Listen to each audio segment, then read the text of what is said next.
Hey, Tech Guide Ninjas here. Hope you're having a good day today. So today we're looking at how to hide and unhide pages in Canva.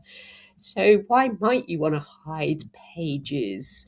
Well, sometimes you might want to temporarily exclude a page or part of a presentation without deleting it. So this is how you do it. So you can see I want a document with multiple pages. So say I want to temporarily hide this first page. So all I need to do is hover over the little eye icon, and you can see it says hide page. So when I click on there, it is now hidden, but you can still see it, as you can see. But when I go to share and download, that first page is now excluded from the download, so I can only download the second page. If I want to reverse that and unhide it, all I have to do is hover over the eye icon again and click on unhide. When I've done that, click on share again, download.